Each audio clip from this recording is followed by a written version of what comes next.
देखिए, हम डायलॉग के खिलाफ नहीं हैं। आप जानते हैं मुफ्ती साहब हर बात शुरुआत करते थे डायलॉग से। वी आर नॉट अगेंस्ट, हम डायलॉग के खिलाफ नहीं हैं, पर हम ये ज़रूर चाहते थे कि कुछ कॉन्फिडेंस बिल्डिंग मेजर्स होने चाहिए। जैसे पूरे मुल्क के अंदर कोविड की वजह से जेल में जो कैदी थे उनको रिहा किया गया। जम्मू कश्मीर के हवाले से भी ये होना चाहिए था, जो हमारे सियासी कैदी हैं या दूसरे डेजिनीज हैं उनको रिहा किया जाना चाहिए था। अगर वो वाकई चाहते थे कि वो जम्मू कश्मीर के लोगों को रीच आउट करना चाहते हैं, हम लोगों को रीच आउट करना चाहते हैं, जिनको पिछले 2 साल से उन्होंने इतना ह्यूमिलेट किया है, तो मैं समझती हूँ कि कम से कम ये उनको करना चाहिए था। मगर इसका कतई मतलब नहीं है कि हम डायलॉग के खिलाफ हैं। दूसरा, हमारा ये ख्याल था कि अगर PAGD के हेड के तौर पे फारूक साहब जाएंगे, मगर इनका ये है कि नहीं, हमको इंडिविजुअली इन्वाइट किया गया है, सबको अलग अलग जाना चाहिए। हम उम्मीद करते हैं कि जैसे फारूक साहब ने भी कहा कि वहाँ कोई एजेंडा नहीं, उनका जो भी एजेंडा होगा, मगर हम अपने एजेंडा उनके सामने रखेंगे और बखूबी रखेंगे। और हम उम्मीद करेंगे कि हमारे जाने से कम इतना हो, जो जेलों में यहाँ और यहाँ से बाहर हमारे लोग बंद हैं उनको रिहा किया जाए, और साथ में जिनको रिहा नहीं कर सकते उनको कम से कम जम्मू कश्मीर ले आए। यहाँ गरीब लोग चंदा जमा करके साल में 1 या 2 बार अपने बच्चों से या अपने लोगों से मिलने जाते हैं।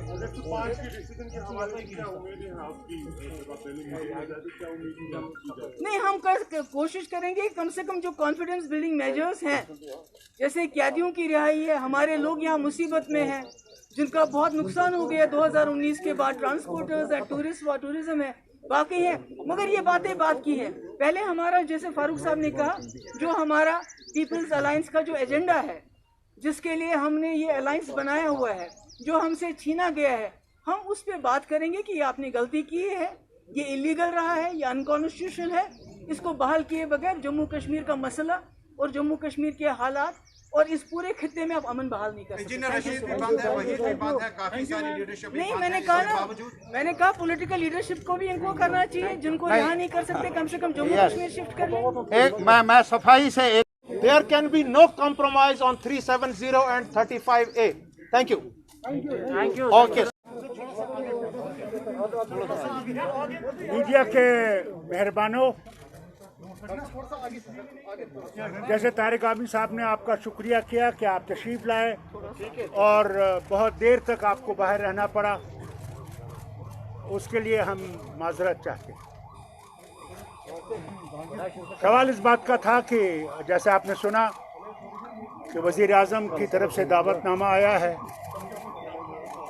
और हम उस दावतनामे में जाने वाले हैं। वहाँ पे हमें उम्मीद है कि हम अपने जो मौक़िफ़ है उसको वहाँ पे वज़ीर आज़म साहब और होम मिनिस्टर साहब के सामने रखें, और उसके बाद जब वो मीटिंग ख़त्म हो जाएगी हम आपको भी ब्रीफ करेंगे यहाँ पे, और दिल्ली में भी उनको ब्रीफ करेंगे कि हमने वहाँ क्या किया, क्या कहा और उनका रद्द-ए-अमल क्या था। यही हमने आपसे कहना है। सर, क्या आपको मौका मिलेगा जो 5 अगस्त से कबल आपका हमारा मौक़िफ़ जो है वो आपको मालूम है, उसको दोहराने की ज़रूरत नहीं है। हमारा मौक़िफ़ जो है वो है और रहेगा। भैया एक आदमी पीछे तो बात करेगा। कौन इस मीटिंग में जा रहे हैं सर? क्या सारे जितने भी लीडर्स हैं सारे जा रहे हैं? जिनको उन्होंने बुलाया है, महबूबा जी, मुझे, तारिक आमिर साहब को, और जिनको भी हम में से बुलाया है, हम लोग जा रहे हैं। हमें उम्मीद है क्योंकि ये दावत जो है, क्या बात कर रहे हैं, ये दावत जो है ये लीडरों को अलग अलग दी गई, इसलिए हमें उम्मीद है कि वो इन सब लीडरों को अपनी पार्टी की तरफ से, क्योंकि ये इंडिविजुअल लीडर्स हैं, इंडिविजुअल पार्टीज हैं, इनको भी वैसे ही दावतनामा आएगा जैसे हमें आया है। डॉक्टर साहब, क्या आपको कुछ मालूम है कि इस मीटिंग का एजेंडा क्या है? जिनको इन्विटेशन आई है, क्या सभी लोग जा रहे हैं? और साथ साथ में ये भी यहाँ सब जा रहे हैं। और आपको पूरा मैंडेट जो डॉक्टर साहब वहाँ बात करेंगे वो सबकी तरफ से हो? मेरा जो देखिए, ये भी बात करेंगी अपनी तरफ से, मैं भी बात करूंगा। हमारा जो मौक़िफ़ है वो सबको मालूम है। ये भी हैं, ये भी जाएंगे, और तारिगामी साहब भी हैं। डॉक्टर साहब, क्या आपको ये पता, ये मालूम, ये जानकारी दी गई कि एजेंडा क्या रहेगा इस मीटिंग का? कोई भी एजेंडा उनकी तरफ से फिक्स नहीं हुआ है। वहाँ पे आप हर बात पे बोल सकते हैं। डॉक्टर साहब, इसलिए पूछ रहे हैं कि जब ये लोगों का एक फीडबैक है कि जो दिल्ली में मीटिंग होने वाले हैं उनकी चॉइस होगी, वही होगा, जहाँ से जितने भी लीडर जाएंगे। मैं इसमें शायद किसी की ये सुनिए जरा, मैं इसमें एक गुजारिश, जहाँ तक कैदियों का सवाल है, जैसा कि अभी आपने कहा इंजीनियर रशीद साहब हैं, क्या और भी लीडर है? अभी शबीर साहब बेचारा बीमार है, बहुत ज़्यादा बीमार है, और कई हमारे नौजवान जो हैं मुख्तलिफ जेलों में हैं। डॉक्टर साहब, हमारे पार्लियामेंट मेंबर मसूदी साहब, इन्होंने भी वकालत की है पार्लियामेंट के अंदर भी, लेकिन शुमाई नहीं हुई। आज हमें एक और मौका मिला है। सबसे पहले ये कि ये गलतफहमी ना हो कि उनका एजेंडा क्या होगा। हम वहाँ उस एजेंडे पर दस्तखत करने के लिए नहीं जा रहे हैं। हम जा रहे हैं प्राइम मिनिस्टर ऑफ इंडिया की तरफ से कौन सी तजवीज़ है, अगर वो हमारे हक में होगी, जम्मू कश्मीर और लद्दाख के हक में होगी, हम हाँ करेंगे। अगर वो हक में नहीं होगी, हम बरमला ना कर लेंगे। इसमें कोई गलतफहमी नहीं। एक और बात लास्ट में सबसे पहले आपका खुशामदीद। जैसा कि आपको मालूम है कि प्राइम मिनिस्टर ऑफ इंडिया ने मीटिंग रखी है 24 तारीख को 3 बजे दिल्ली में, और जम्मू कश्मीर के लीडरों को दावत दी है उसमें शिरकत के लिए।